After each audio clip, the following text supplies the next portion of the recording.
अस्सलामुअलैकुम। खज्जनि जे शहर खैरपुर मीरस जा बुनियाद कीअं पिया कंहिं विधा ऐं कॾहिं हिन शहर वजूद वरितो? इहे सवाल तहक़ीक़ जो ईअं ई इंतज़ारु करे रहिया आहिनि जीअं सिंध जा ॿिया शहर तौरु तारीख़ी माॻ। सिंध पंहिंजो उतास तलाश करे रही आहे, पर बदकिस्मतीअ सां सिंध खे सूंहां घटे ऐं दरबारी सरस मिलिया आहिनि। कंहिंखे यारनि दोस्तनि जो लाचार आहे त कंहिंखे वरी नज़रुनि जा क़ैद। सो सिंध जो असुलु सच साम्हूं अचण लाइ हीअ हसीन वादी अरसे खां इंतज़ारु करे रही आहे। तोड़े जो उत्तर सिंध जे भलोड़ शहर खैरपुर मीरस खे अॾण या उन जा बुनियाद विझण खे मीरनि टालपुरनि सां ॻंढियो वञे थो, पर लॻे ईअं ई थो त हीउ शहर तमामु घणो पुराणो आहे। मीरनि उन शहर खे तरक़ी ज़रूरु वठणाई हूंदी, पर शहर जे बुनियाद विझण वारी अहम सवाल ते खोज न करणी पवंदी। टालपुर हुकुमराननि जो दौरु सिंध जे इलाइक़े खे वंडे विराए हुकुमरानी करण जो दौरु चयो वञे थो। उन करे जंहिं इलाइक़े ते जेको बि टालपुर हुकुमरान रहियो हो, उन पंहिंजे इलाइक़े में हुकूमत क़ाइमु करे के चङा कम बि कया त वरी किथे साज़िशनि जो जान बि हलंदो रहियो। सो खैरपुर मीरस जंहिंखे रियासत खैरपुर बि सॼो वेंदो हो, उनखे बि कंहिं हद ताईं टालपुर हुकुमरान तरक़ी वठाई, पर खैरपुर मीरस शहर जे बुनियाद पवण वारो सुवाल अञा ताईं ईअं ई सुवाल बणियल आहे जीअं उमरकोट या अमरकोट कंहिं अॾायो हो। इहो सुवाल सदियनि खां बहस हेठि आहे। हर माण्हू पंहिंजे ख़्वाहिशनि ऐं तरीक़े सां दलील पे ॾिना आहिनि, पर तहक़ीक़ जे मयारनि ते लहंदड़ को ख़ासि मवाद मुयसरु नाहे। कुझु किताबनि में लिखियलु आहे त मीर सोराब खान टालपुर जॾहिं 1783 ईस्वी में उत्तर सिंध जो कंट्रोल हासिलु कयो त उते बुरहान जे इलाइक़े में पंहिंजे गादीअ जो हंधु ठाहियईं, जंहिंखे हिन 1786 ईस्वी में खैरपुर मीरस जो नालो ॾिनो ऐं पंहिंजी हुकूमत खे हिकु वॾे इलाइक़े ते फैलायो।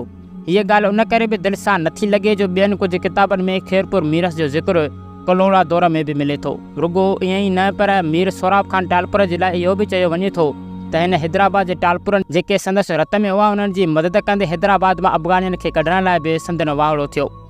कुझु मकालनि में इहो बि लिखियलु आहे त 1811 ईस्वी खां 1823 ईस्वी ताईं मीर सोराब खान टालपुर पंहिंजनि इलाइक़नि खे 3 इमारतुनि में विराए उन्हनि ते पंहिंजे पुटनि खे हुक्मरान बणाए छॾियो। वॾे पुट खे अहम इख्तियार हासिलु कया, जंहिं सरमाएकारीअ खां अलावा इंतिज़ामी मामला बि हलाया। ईअं ई मीरनि जी रुॻी खैरपुर न, पर समूरी सिंध में तनाज़नि ऐं धारियुनि सां मुज़ामतनि तोड़े अंग्रेज़नि सां तालुकातनि ऐं इख़्तिलाफ़नि जी तारीख़ मिले थी। टालपुरनि मां सोराब खान, रुस्तम अली खान, अली मुराद खान, फैज़ मोहम्मद खान अवल, इमाम बख्श खान, अली नवाज़ खान जंहिंखे हज़ हाइंस मीर अली नवाज़ नाज़ बि सॼो वञे थो, फैज़ मोहम्मद खान सानी, जार्ज अली मुराद खान हुकूमत कई ऐं बाद में खैरपुर मीरस जो पाकिस्तान सां अलहाक़ थियो। खैर पाण असुलु मौज़ूअ ते ईंदे इहा कोशिशि करियूं था त इहो सम्झूं त हिन वॾे शहर जा बुनियाद कीअं पिया। सो ॿियनि ॻाल्हियुनि खां ईंदड़ वक़्त लाइ छॾे पाण खैरपुर मीरस जे माज़ीअ ऐं हाल ते नज़र विझूं था। लेकिन उनखां पहिरियां अगरि चैनल ते नवां आहियो त चैनल खे ज़रूरु सब्सक्राइब कयो ऐं वीडियो खे हिकु लाइक ज़रूरु कयो। सिंध जा वॾा शहर अक्सर सिंधू दरिया जे किनारनि सां ठहिया आहिनि, बल्कि दुनिया अंदरि शहरनि जी अक्सरियत दरियाहनि जे कंदियुनि सां क़ाइमु थियण जी तारीख़ मिले थी। तंहिं करे इहो थी सघे थो त खैरपुर मीरस जंहिंजो अॻु बि को ॿियो नालो हुजे, उनजो बुनियाद बि सिंधू दरिया जे कंहिं वॾे छाड़ या वरी कंहिं वॾे वहिकिरे ते पियो हुजे ऐं हीअ शहर तमामु घणो क़दीम हुजे। इहो पिणु मुमकिन आहे त जंहिं हंध ते हिन वक़्तु हीअ शहर मौजूदु आहे, इहो पहिरियां कंहिं ओसे पासे पर भरो को नंढो शहर या वरी बस्ती हुजे, जेका बाद में मुंतक़िल थी मौजूदा हंध ते क़ाइमु थी हुजे। पर शहर जे नक़ु नक्शे तौरु जाग्राफ़ी सूरत हाल खे ॾिसी गुमान थिए थो त हीउ शहर ॿिया बि केतिरा ई हवाला रखंदो हूंदो। शेख कलीम पंहिंजी किताब पाकिस्तान जे आसार क़दीमा में लिखे थो त खैरपुर मीरस खां 15 किलोमीटरनि जे मुफ़ासिले ते कोट ॾिजीअ वटि हिकु हसीन शहर आबाद हुयो, जेको 1000 साल पुराणो हुयो ऐं ॾिजी राणीअ जे नाले सां मशहूरु हुयो। इहो शहर आहिस्ते आहिस्ते किन सबबनि जे करे ख़तमु थींदो वियो, पर ॾिजीअ जे नाले सां इहा जाबलू टकरी क़ाइमु रही। ॾिजीअ जे शहर जी जॾहिं खोटाई कई वई त उतां 1000 साल पुराणियूं नायाब शयूं मिलियूं हुयूं। शेख कलीम वधीक लिखे थो त चयो वञे थो त उन जाइ ते जिते कोट ॾिजी क़ाइमु हुओ, उते अॻिते हली मीर सोराब खान अहमदाबाद जे हिफ़ाज़त लाइ इहो क़िलो तामीर करायो, जेको अण पुराणी वस्तीअ मथां या वरी उन सां लॻो जोड़ायल आहे। जीअं त ॾिजी राणीअ जे नाले सां इहो क़दीम शहर आबाद हुयो, उन करे उन क़िले ते कोट ॾिजी नालो पइजी वियो। ॾिजीअ जो शहर उन जाबलू पहाड़ जे भिक ऐं उन जे टुकड़ियुनि ते ठहियलु हुयो। टालपुरनि उन बेसारियल वस्तीअ या शहर जो नालो अहमदाबाद रखियो। टालपुरनि कोट ॾिजीअ खे गादीअ जो हंधु बणायो ऐं इमारतूं पिणु तामीर करायूं। टालपुरनि जे दौर में माण्हू कमनि कार्यनि लाइ खैरपुर खां कोट ॾिजी ईंदा रहिया।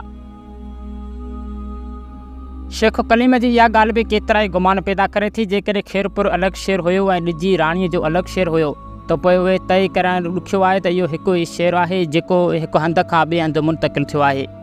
पर किन माण्हुनि जो ख़्यालु आहे त खैरपुर मीरस बाद में नालो पियो ऐं पिणु इहो शहर पहिरियां ॾिजी राणीअ जे नाले सां हुयो, जेको अॼोके खैरपुर तरफ़ मुंतक़िल थियो ऐं अॻिते हली टालपुर दौर में खैरपुर मीरस बणिजी पियो। बहरहाल उन ॻाल्हि ते वधीक तहक़ीक़ जी अञा ज़रूरत आहे, जॾहिं त क़िले जे सिलसिले में बि का हतमी तारीख़ नथी मिले। मख़सूस तारीख़नि सां त केतिरा ई हवाला मिलनि था, पर ॾिजी राणीअ जे हज़ारे साल पुराणे शहर हूंदे इहो कोट घणो अॻे जो थी सघे थो, जंहिंमें टालपुरनि तरफ़ां बाद में तब्दीलियूं आंदी वयूं हुजनि। के तारीख़दान चवनि था त हीउ कोट हज़ारे सालनि जी तारीख़ रखंदड़ आहे, जॾहिं त खैरपुर मीरस जी तारीख़ बि 474 साल पुराणी ॿुधाई वञे थी, जेका ॻाल्हि साबित करे थी त हीउ शहर कलोड़नि खां बि अॻु जो शहर आहे, जंहिंजो बुनियादु थी सघे थो त अञा बि वधीक पुराणो हुजे। ऐं इहो बि मुमकिन आहे त ॾिजी राणीअ वारो शहर किन सबबनि जे करे अॼोके खैरपुर मीरस वटि मुंतक़िल थियो हुजे, पर उन ते वधीक संजीदा तहक़ीक़ जी अञा ज़रूरत आहे। अलबत्ता हिन शहर जी बुनियाद जो को बि पको सबूत या शायदि ई नथी मिले। ॾंद कथान ॻाल्हियुनि जा अंबार मिली वञनि था, पर असुल तारीख़ त साइंसी बुनियादनि ते खोजना खां पोइ ई मिली सघंदी। खैरपुर खे बुरहान पिणु सॼो वञण जो ज़िक्र किताबनि में मिले थो ऐं किन माण्हुनि जो ख़्यालु आहे त हिन शहर वटि खैरुद्दीन नाले हिकु शख़्स वस्तीअ जो बुनियादु विधो, जितां खैरपुर नालो पियो। ॿी रवायत इहा पिणु मिले थी त मीर सोराब खान टालपुर आसपास जे इलाइक़नि खे गॾे पंहिंजी हुकूमत क़ाइमु कई ऐं तमामु घणा खैर जा कम कया, तंहिं करे हिन शहर ते खैरपुर नालो पियो। अहिड़ी तरह खैरपुर सां मीरस ॻंढिजण जो तालुक़ु मीरनि जे साहिबी सम्झ में अचे थो। उन्हनि सभिनी ॻाल्हियुनि बावजूदु इहो शहर तमामु घणो क़दीम लॻे थो, जंहिंजी तारीख़ उणियारी आहे। यकीनन हिन शहर जे बुनियाद ते तहक़ीक़ जी सख़्तु ज़रूरत आहे। मिलियल ॼाण मूजिबि 2017 ईस्वीअ जी आदमशुमारी जंहिं ते मुल्क जा केतिरा माण्हू ऐं धुरियूं मुतफ़िक़ न आहिनि मूजिबि हिन शहर जी आबादी 1,83,181 ॿुधायल आहे, जॾहिं त खैरपुर मीरस ज़िले जी आबादी 24 लख ॿुधायल आहे। हीउ शहर सिंध जो 5 नंबर वॾो शहर ॿुधायो वञे थो, जॾहिं त एरिया जे लिहाज़ खां सिंध जो 3 नंबर ज़िलो आहे। खैरपुर ज़िले जे ओभर में थर जे इलाइक़े खां पोइ इंडिया जे राजस्थान जा ॿार मीर ऐं जैसलमेर उत्तर तरफ़ सखर ऐं शिकारपुर, जॾहिं त ओलह में लाड़कानू, ॾखण ओभर तरफ़ नौशेरो, नवाबशाह ऐं सांगड़ ज़िला आहिनि। जॾहिं त खैरपुर मीरस ज़िले में 8 तालुका आहिनि, जिन ख़ुदि खैरपुर, नारो, कोट ॾिजी, कंगड़ी, सोबो देरो, ठरी, मीरवा, गंबट ऐं फैज़गंज अची वञनि था। हीउ ज़िलो 15,910 चौरस किलोमीटरनि ते पखिड़ियल आहे ऐं हीउ ज़िलो सिंध जे पखिड़ में 11.3 इलाइक़ो बीहे थो। हिन शहर में इंतिज़ामी लिहाज़ खां सभई आफ़िसूं मौजूदु आहिनि। पुराणो रेवेन्यू रिकॉर्ड बि घणी क़दुरु खैरपुर शहर मां ई मिले थो। त उमेदु आहे त अॼु हीउ वीडियो अवां सॼणनि खे ज़रूरु पसंदि आयो हूंदो, त वीडियो खे लाइक कयो ऐं असांजे हिन यूट्यूब चैनल खे ज़रूरु सब्सक्राइब कयो। वीडियो खे पंहिंजनि दोस्तनि सां बि ज़रूरु शेयर कयो। त मिलंदासीं अहिड़े दिलचस्प हिस्ट्रिकल वीडियो में। तेसिताईं असांखे ॾियो इजाज़त। अल्लाह हाफ़िज़।